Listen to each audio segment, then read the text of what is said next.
the years on my channel, I've said several times that I think any Cars character that appeared in the movies or shorts or now show is valid, is worth getting a diecast release, no matter how obscure. Any character or character variant, as long as they appeared and weren't something weird and stupid and crazy like a hearse with flames, but you know, who would ever make that, right? Anyway, if I were to make a list of cars that appeared in the Cars series that I had very little interest in seeing made, this guy right here would probably be towards the top. One of the last things I ever needed to be made was a blue repaint of Dat's Jammin' with an engine on him. Dat's Jammin' is such a unique and interesting car, and I think one of the easiest ways to make a car less unique is to reuse their mold. Now, of course, in the Cars on the Road episode Salt Fever, we do see this guy in the background, and very, very, very limited quantities of screen time. He is barely there in the show, and like many characters in the background of On the Road, to help save resources, something that's done all the time in CG animation, he uses a modified model of a pre-existing character. While Dat's Jammin' is spotlighted in the episode and thus got merchandise right away, this guy is super deep in the background and thus got merchandise a year after the show came out when we're still missing several significant characters, but hey, that's neither here nor there. Honestly, I don't really mind the fact that this character was made. This is one of those Cars characters that is so obscure, it's honestly kind of cool we got them. We rarely get characters that are this deep in the background. And now that Marc here is out, we're really kind of out of Salt Flats cars to make. Don't let my opening negativity saying that I have very little interest in the fact that this car exists deter you. You know, I'll still give it a fair shot in the review. It's fine. There's just very little to say about it. Meanwhile, of course, he's a new release packed in with Gearsten Marshall, who's really making the rounds this year, right? She was part of the first singles wave of the year and is out in this 2-pack and an accessory 2-pack with Niles Speed Cone. Gearsten Marshall, 3 different ways to get her in 1 year. That's so crazy for a character that obscure.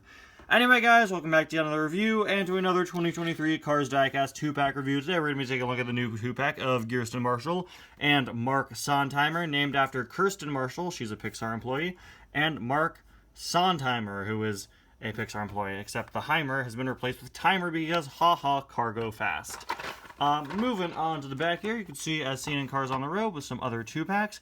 I reviewed these guys as singles. I reviewed these guys about a year ago now, and I reviewed, that's the Long Hook Mater and Road Trip McQueen pack, which I also reviewed separately last year. Reviewed a Road Trip McQueen on his own, and the Mater in his original 2-pack. I'm yet to pick up this 2-pack of Deputy Hazard and Bella Cadaver. I'm going to very, very briefly go over Gearsten. If you want my full thoughts on Gearsten, I did a full review of her when I first picked her up towards the beginning of the year. But here she is, out of the package. Mine has some weird paint stuff going on there. Mine is just dirty.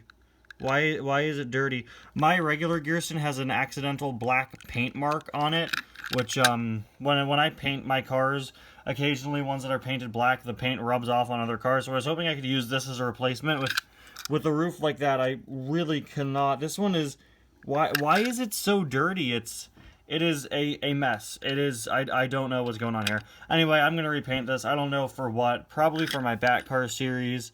But yeah, you can see 04 there, RDRR 15, 04 on the back. Really not that much to say about Gearsten. Again, if you want fuller thoughts on one that isn't dirty, with weird paint blemishes on it, check out my original review.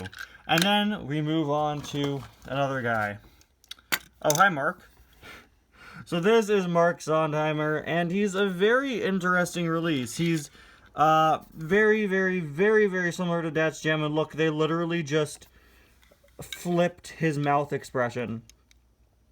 They really, like, I don't think it's not the same. See this sort of line for the smile? It's flipped. They literally just horizontally flipped his mouth expression, which is a very interesting strategy, because of course he is a slightly different mold than Dat's. He has some changes, like this engine on his hood, and honestly, like, you know, Dat's is supposed to be an experimental racer.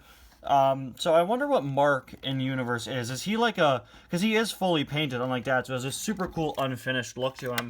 I wonder if Marc here would be maybe a variant of Dat's model that was further down the line, or maybe a more successful one, because he has an engine here, and if you look on the back, he's missing the parachute that Dat's has. So maybe he's a more successful version of Dats. I'm not sure. When I first saw him, I thought he had the exact same face as Dats. Luckily, I was wrong, and they are different. His sides are completely blank. The back is blank. The other side is blank.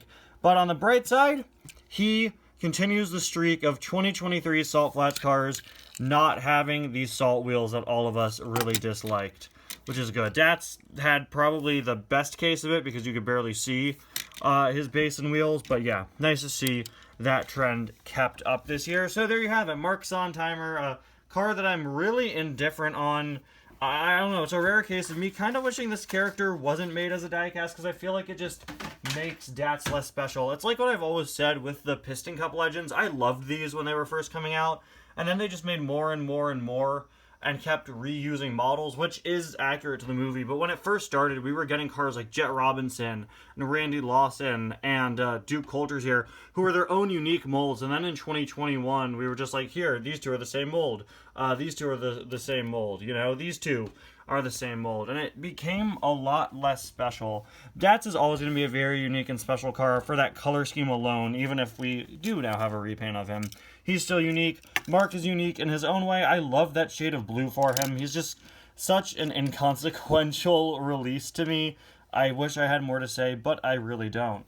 I don't want people to come away from this review thinking that, oh, Ty hates this car. No, I don't hate any cars other than Jodon Jackson. Jodon Jackson sucks.